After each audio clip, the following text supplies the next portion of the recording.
The stigma of the term Walmart bike. It's not really what it used to be. In 2020, we got modern geometry on many Walmart bikes, and now we have Walmart bikes with carbon fiber frames. Regulars here know the Hyper Carbon X26, a bike I turned into Project X, which was my most ridden bike for about 2 years. Can you believe that came out in 2018? In 2020, they released a new version of that, the 29er, aptly called the Carbon X29, a bike I also covered on this channel extensively. While I did go full upgrade on the Carbon X26, including converting it to 27.5 wheels, which may sound crazy, but if you watch the videos, I documented each step. You'll understand why. When it comes to the 29er Carbon X, though, my opinions were somewhat mixed. And one thing longtime viewers have noted is I never did upgrade the 29er Carbon X. It's been on my list, but I was somewhat apprehensive to sink too much money into it. Normally, I can spend up to $1,000, $1,200 or more on some of my project bikes, especially if I really like the bike. And sure, the frame on the Carbon X 29er, gorgeous. Even better, arguably, than the frame on the Carbon X26. The same day I rode this bike for my initial review, I received this from Hyper. This is the full technical drawing on this bike. You can see dated 2020 there. That'll come into play in just a moment. But one thing I mentioned in my review that stood out to many viewers is right there. The head tube angle. For some reason, they made this bike, this beautiful carbon frame, have a 71-degree head tube angle. A bizarre choice to say the least. That's in lines with the more traditional Walmart bike, the ones that have the stigma, at least for the mountain bikes, with their steep head tube angles. I mean, 71 degrees, arguably, that's even steeper. Well, now it's 2023, and while this is more a topic for another video, let me sum it up by saying the past couple of years, it's been interesting. Shutdowns and strained supplies, and in 2021, bike demand higher than I have ever seen it. Manufacturers even put models on hold and delayed others, trying to get out what they could. Normally, this time of the year, I would be seeing dozens of new models already in shipment, on their way to me for review. And this year, what I'm hearing is it's going to be just a trickle. Many manufacturers have pushed most of their new bikes to 2024. That means for a bike-centric channel like mine, I have to dig deeper into the roster and cue the Carbon X29. Now to the good stuff. Lots of people want to know if these are real carbon fiber. Yes, they are legit carbon fiber frames. As a matter of fact, I took that original Carbon X, the 26er, to my local bike shop. I had them knock out the headset cups just to inspect and also to look down in the frame. And the local bike shop manager not only said, yeah, this is definitely carbon fiber. I remember distinctly when I asked him if it was quality carbon fiber, he said there's nothing I see here that would keep me from riding this just like I would ride any other carbon fiber framed mountain bike. That says a lot, and I think that's a big deal. For the Carbon X, it gives it a big plus. Of course, that was the Carbon X26. This is the Carbon X29, which is a different bike, but this frame made to the same standards. I'll be talking about that more in just a moment. But they are so similar. I mean, arguably, the lines a little more modern looking, a little smoother here, but the manufacturing quality the same, and a lot of the parts were the same. So that led me to make some assumptions, and that's where I made some discoveries. When I started taking this apart, that a couple of my assumptions were wrong, and stick with me because there's a twist in the road coming up. Let's get going with the number one thing that I discovered about this frame. And that's that this headset is different. The other headsets were Neko headsets, but they had an upper and a lower cup. Now, one thing about Hyper, especially on these carbon bikes, but also on some of their better Walmart offerings, they'll have sealed bearings. That's a big deal for a big box bike. And there's some entry-level local bike shop bikes that cost more than these that don't have sealed bearings. So a big plus to Hyper there. It's that bearing sitting down in this headset that starts some of the major differences. This does not have headset cups. Normally, you have a pressed-in headset cup here and a pressed-in headset cup here, and the bearings sit in both of those. You can see this is integrated into this carbon fiber frame, and it's the exact same thing on the bottom. I'll try to edit in a picture of the bottom for you. But that shocked me. I didn't expect that. It saves weight, and this is carbon fiber, so don't have any worries about strength here. But it's something interesting to note. You really don't run into that till you get to really high-end bikes, at least in my experience. This is where things get interesting from my perspective because, of course, I had these technical drawings, so how can a guy that has technical drawings not know that this is set up to use a tapered fork from the factory? Even though the factory fork is a straight steerer, it can accept a tapered fork. We'll look at that closer in just a second. But I mean, I have these technical drawings. How could I not spot that? But if you look at this technical drawing, might even try to just put it on your screen here so you can see the whole thing. There are some duplicate numbers all over this thing that normally aren't present on technical drawings. So my only defense is that I glanced at this and I saw 42, and then I look down here and I see a 42, so I assume that it's the same headset cups that's on the other bike, but no, this is in fact different. That lower, you can see, get this back up here, that's 52.1, and that's how this can accept the lower headset for a tapered fork. So how did they do this? Since it's integrated into this carbon frame, how did they adapt this to a straight steer fork? They did it the best way possible. Here, of course, that sealed bearing, you can see, that sits right up in there. Look at this, though. That sealed bearing goes right on a crown race, and it's not just any crown race. This is an adaptable crown race. It's adapted to fit this straight steer fork, but it can also fit a tapered fork. And look at that. It's easily removable. This is like the crown races that I pay extra money for when I'm upgrading a bike, and it turns this from tapered into straight right out of the box. And with some usable parts that I don't even have to buy to make some changes to put a tapered fork on this, that is impressive. Here we'll get a caliper measurement of this. You can see 42 millimeters for up top. That's 51.8, so 52 millimeters for the bottom. Very nice. Gets even more interesting when we get to the back of this frame. Now, I had assumed this was 135 for a couple of reasons. Number one, it says so right here. As you can see, it also says 142. We'll be coming back to that. When I caliper it, I get 135. So that's fine, 135. But I'm going to show you a different camera angle here. These dropout adapters. You can see there's a little offset. And I think if that offset were flushed, it would get, just like this technical drawing, the 142. And I mentioned in my review that it looked like this frame, these dropouts, looked like they were replaceable on both sides. I asked the question in one of my videos, is there going to be an adapter to maybe make this through axle at the back? A 142 through axle would be way different, way more flexibility with this frame. And I don't mean flexibility in a bad way. I mean modular flexibility. Plot twist time. Now remember, I talked about there was going to be a plot twist. Well, here it is. You may have already noticed that there's another bike in the background. That is a different Hyper, a direct-to-consumer model, another carbon fiber bike. The interesting thing and where the plot twist comes in here, by the way, I've had that for a few months. It's been everything I could do to not open it, but I wanted to upgrade this and kind of do a comparison type thing, and there's an argument. It'll all make sense once I get to all this, and it's been hard. Hyper's been asking me, what do you think about the bike? What do you think about the bike? Well, I'll get to it soon. That bike came with something else. They also sent me the technical drawings for it. Here it is, Mod 29. That bike not only had these, it came with these. And that is a technical drawing that says Hyper Carbon X, which is curious because I already had Hyper Carbon X technical drawings. Remember, I said date 2020. Well, these were given in 2022.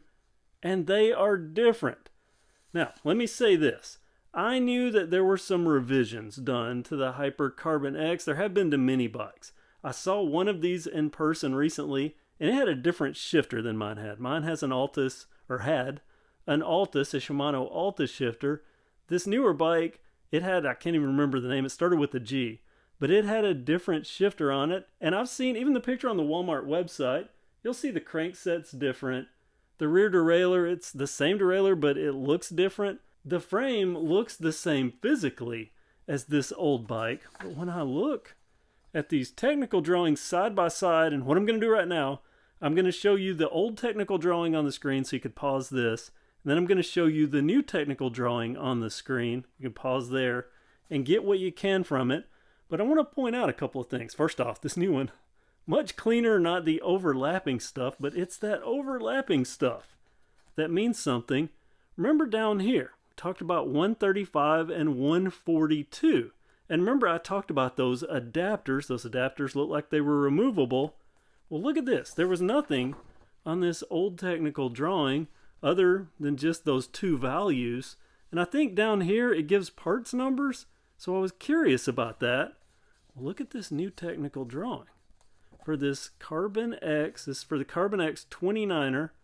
And look here. You can see there are two clearly different adapters here for the Dropout.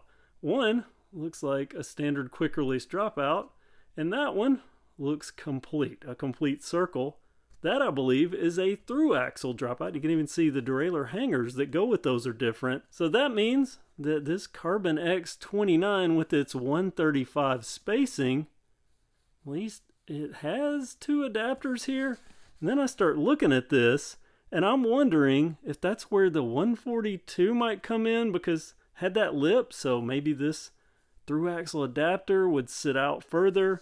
That's assuming we can even get our hands on it, but there's a part number at least. So that gets to the question of, is this a different frame than this 2020? Is the 2022-2023 frame different? Well, I'm going to say yes. There is a revision to this frame, which is interesting. I've talked with them multiple times about this bike, and never did they mention there was a new version of the frame. Clearly, there is a difference, because if I look at these two technical drawings, just example, here is the chainstay. That's 450 millimeters on this one, but on this 2022-2023, it's 38. That's shorter, very interesting, but also of interest. Now look at that. The head tube angle, 69 degrees versus 71 degrees. Clearly more modern, and it goes even beyond that. So far, we've got a 69 degree head tube angle instead of the old 71. We've got a shorter chainstay than the old bike. We're showing, at least in the picture here, that there is a part number for an adapter to turn this frame, or the new frame, and I would assume that even this old one possibly, into through axle. But also, look at this. You see that? That is drawing for internal tube routing for this. Now on this frame, that's just open. You have to really start fishing to get a cable housing ran through this frame from back to front, front to back. This updated frame, it's internally tubed, which is a big deal, but also look at that. There's tubing for even a dropper. Another twist, well, not so much a twist, but more information, because people say there's no way I would trust a carbon fiber frame on a bike from Walmart, especially one. This was $600. In 2023 money, it's $698, but of course, you get an updated head tube angle and a few other things. But the people said, you know, there's carbon fiber and then there's Walmart carbon fiber. I wouldn't trust it.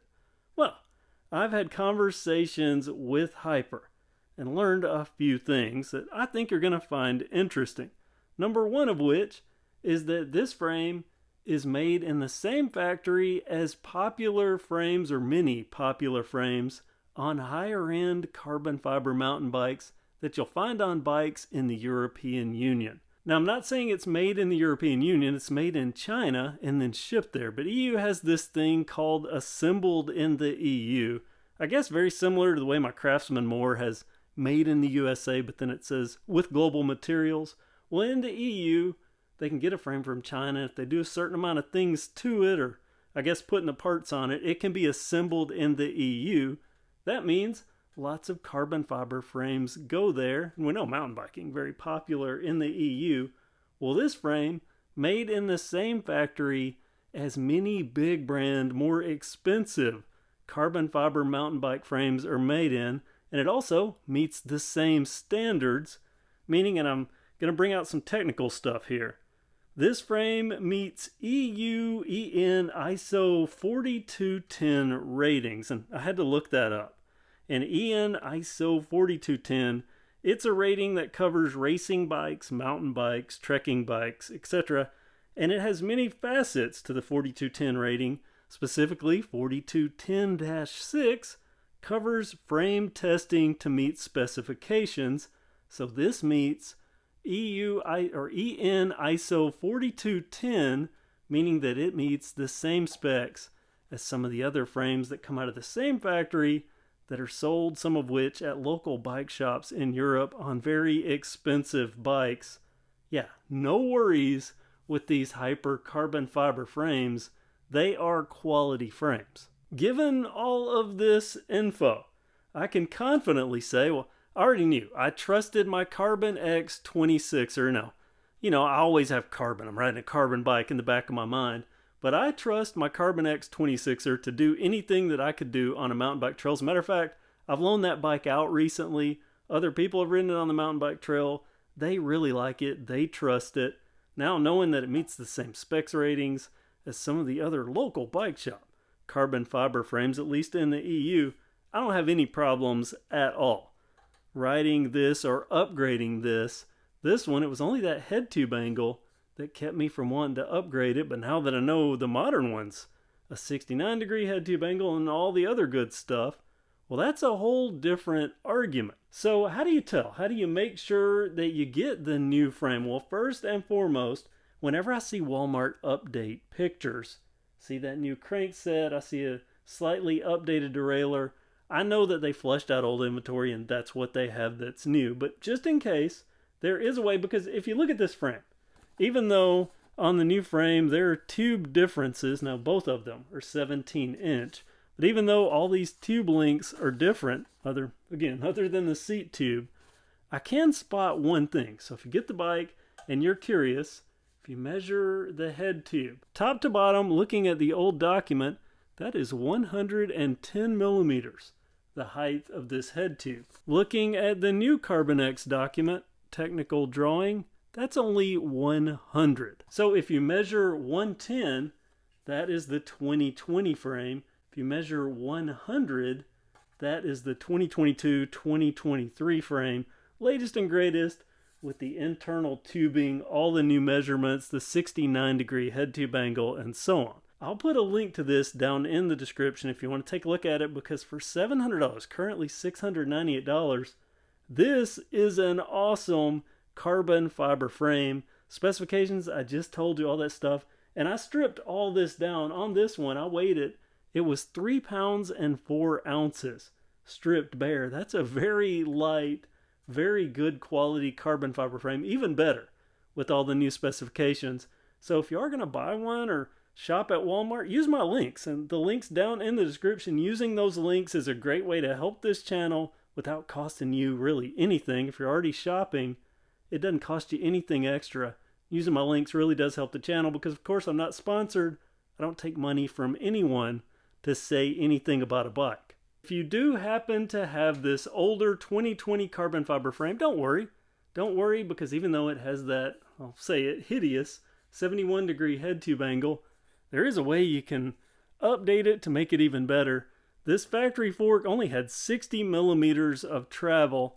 If you put a fork on that has 100 millimeters or even 120 of travel, your effective head tube angle is going to get into that 69, maybe even 68 degree range with the 120 millimeter fork. So that would be great and make this a very usable frame, even for people that have the old frame. If you're lucky enough to get the new frame, even better. Let me also throw in one last thing here. It is entirely possible that maybe Hyper did mention that they were including the Carbon X drawings because this had been updated, and somehow I just missed it. I very seriously doubt, because that would have stuck out in my mind, especially since I have the older one. But also, I could have been, maybe blinded by the fact that I'm looking at this bike, which is even more awesome. So we'll get to that when I get to it. Upcoming on this, some upgrades, see how much better I can make it, hopefully for less than that cost. Then we'll compare the two and see where it goes from there. So make sure that you have done everything that you need to do to get notified, and keep checking back, because I have a few e-bikes coming, even a Schwinn that has a feature that I haven't seen on any other e-bike. Pretty amazing. I can't wait for you to see that. a few other e-bikes, and maybe even some new mountain bikes that are upcoming that we haven't seen yet. And also, I have those Giordano bikes. I'll be upgrading those. So lots to come. Make sure to subscribe, notification bell, all that. Thank you so much for watching KevCentral. Have a great day.